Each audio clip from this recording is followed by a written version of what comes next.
منی voice channel کے معزز دوستوں، السلام علیکم اور خوش آمدید۔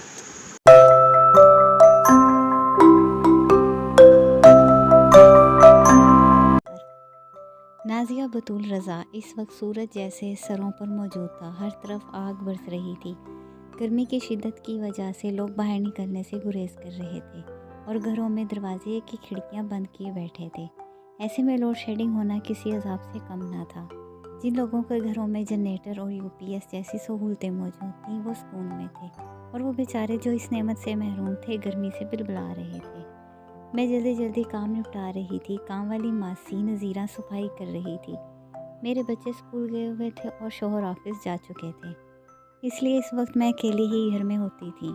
باجی کچھ سنا آپ نے؟ میں بریانی کے چاول چولہے پر رکھ رہی تھی، تبھی مجھے اپنی پشت پر نذیرہ کی آواز سنائی دی۔ میں چونک کے پلٹی۔ کیا بتاؤ گی تم تو پتہ چلے گا نا، اور مڑ کر چاول میں نمک ڈالنے لگی۔ وہ جی آپ کے سامنے والے فلیٹ میں ایک عورت شفٹ ہوئی ہے نا؟ اس نے پھر بات ادھوری چھوڑ کر تجسس کو ہوا دی۔ ہاں میں جانتی ہوں، پھر کیا ہوا ہے اسے؟ میں یوں ہی مصروف انداز میں گویا ہوئی۔ مجھے اس کی باتوں میں ویسے بھی کوئی دلچسپی نہیں ہوتی تھی، بس اس کا دل رکھنے کو سن لیتی تھی۔ ارے باجی وہ پاگل عورت ہے، کچھ عجیب سی۔ اس نے آنکھیں پھیلا کر پھر اسے سسپینس پلایا۔ کیسی کسی کی بات نہیں کرتی، نہ ہی ملتی ہے۔ اف نذیرہ، ایک تو تم مفروضے بہت قائم کر لیتی ہو۔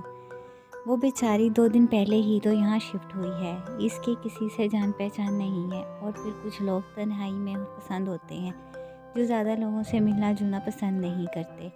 وہ بیچاری بھی ایسی ہی ہوگی، اور تم نے اسے پاگل کہنا شروع کر دیا۔ میں نے اسے تعصب سے دیکھتے ہوئے کہا، اور بچوں کے لیے ٹینک بنانے لگی۔ ایک تو شدید گرمی اور پھر نذیرہ کی باتیں۔ اف نہیں باجی، میں اپنے پاس سے نہیں کہہ رہی، وہ فریدہ باجی ہے نا جن کے گھر میں کام کرتی ہوں، وہ بھی یہی کہہ رہی تھی۔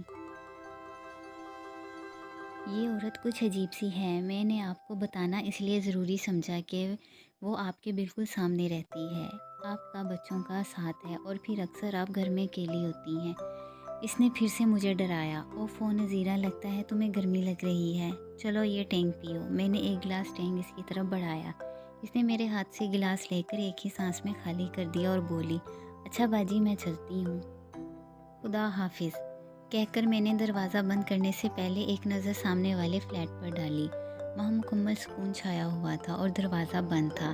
میں نے سر جھٹک کر نذیرہ کی باتوں پر مسکرائی ہوئی اندر آ کر بریانی دم پر رکھنے لگی۔ بچے بس آنے والے تھے۔ میں نے جلدی رائتا اور سلاد تیار کیا، تبھی بچے بھی آ گئے۔ السلام علیکم امی، شنزا اور ایان نے آتے ہی زوردار سلام کیا۔ وعلیکم السلام بیٹا، چلو جلدی سے کپڑے چینج کر کے آؤ اور یہ جوس پی لو، تب تک میں کھانا لگاتی ہوں۔ میں نے کچن سے ہانک لگائی اور ٹیبل پر کھانا لگانے لگی۔ دونوں بچے چینج کر کے ہاتھ منہ دھو کر ٹیبل پر آ بیٹھے۔ امی، یہ جو ہمارے سامنے والے فلیٹ میں آنٹی ہیں نا، کیا وہ پاگل ہیں؟ ایان نے بیٹھے ہی مجھ سے سوال کیا۔ میں نے چونک کر اسے دیکھا۔ آپ اس سے کس نے کہا بیٹا؟ میں نے اسے بریانی کی پلیٹ تھمائی۔ ہمارے فلیٹ کے سب بچے یہی کہہ رہے تھے، اس نے زور دے کر کہا، کہ وہ اکیلی بولتی رہتی ہیں۔ نہیں بیٹا، ایسے کسی کو نہیں کہتے، وہ بیچاری اکیلی رہتی ہیں اور ابھی کسی سے جان پہچان بھی نہیں ہے، تو وہ کس بات سے بات چیت کریں گی؟ میں نے بچوں کی غلط فہمی دور کی۔ تو امی آپ جائیں نا ان کے گھر، شنزا نے مجھے مشورہ دیا، بیچاری اکیلی ہیں، ان سے بات کر لیں آپ۔ شنزا کی بات میرے دل کو لگی۔ ہاں میں جاؤں گی ٹائم نکال کر، بلکہ میں ابھی ایک پلیٹ بریانی دے کر آتی ہوں۔ میں نے تائیدی نظروں سے بچوں کو دیکھا۔ شنزا بولی، جی امی یہ ٹھیک رہے گا، اس طرح آپ کی ان سے جان پہچان ہو جائے گی۔ ویسے بھی آپ زیادہ وقت گھر میں اکیلی ہی رہتی ہیں، تو ان سے بات چیت کر لیا کریں۔ 12 سالہ شنزا اس وقت مجھے بےحد سمجھدار لگ رہی تھی۔ جی بیٹا ٹھیک کہہ رہی ہو، میں ابھی آئی، کہہ کر میں نے اپنی پلیٹ سرکائی اور کچن میں جا کر ایک بڑی پلیٹ میں بریانی نکالی، اور ڈھک کر سر پر دوپٹہ اوڑھتی میں ابھی آئی کہتی سامنے فلیٹ کی طرف بڑھ گئی۔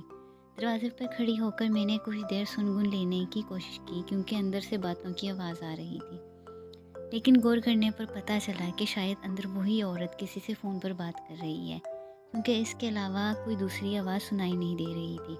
میں نے جھجکتے ہوئے دروازہ ہلکے سے ناک کیا، کوئی آہٹ نہ پا کر وہ دوبارہ ناک किया। अभी इंतज़ार के बाद पलटने ही वाली थी कि कदमों की चाप सुनाई दी। मैं ठहर गई। दरवाज़ा खुला। वो औरत लगभग 40 के करीब होगी, बिखरे बाल और गंदा हुलिया।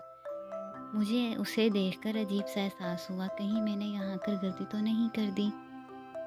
खैर, अब तो आ ही गई थी तो बात भी करनी थी। वो औरत अब तक फ़ोन पर बात कर रही थी और साथ साथ मुझे सवालिया नज़रों से देख रही थी, जैसे मेरे आने का मकसद जानना चाहती हो। इसकी आंखें उफ, लगता था जैसे मेरे वजूद के आर पार हो रही हैं।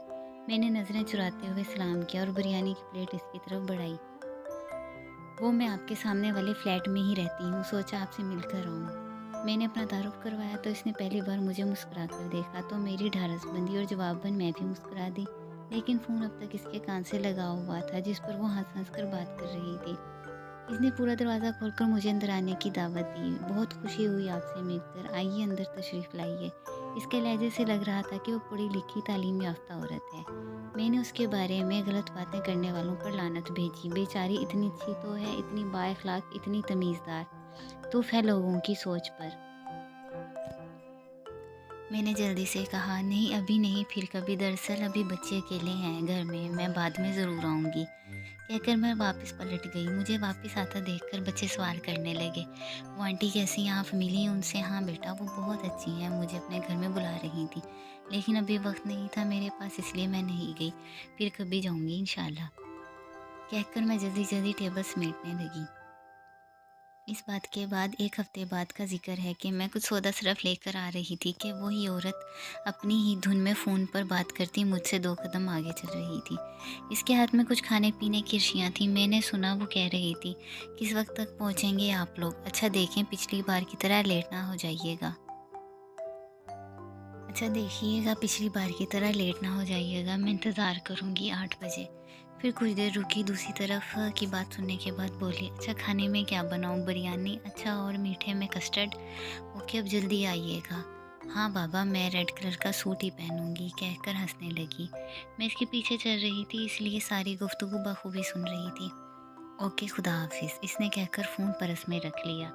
तो मैंने आगे बढ़कर इसे सलाम किया। इसने चौंक कर मेरी तरफ देखा और शहनासाई की रमक इसकी आंखों में दौड़ गई। वालेकुम सलाम, कैसी हैं आप?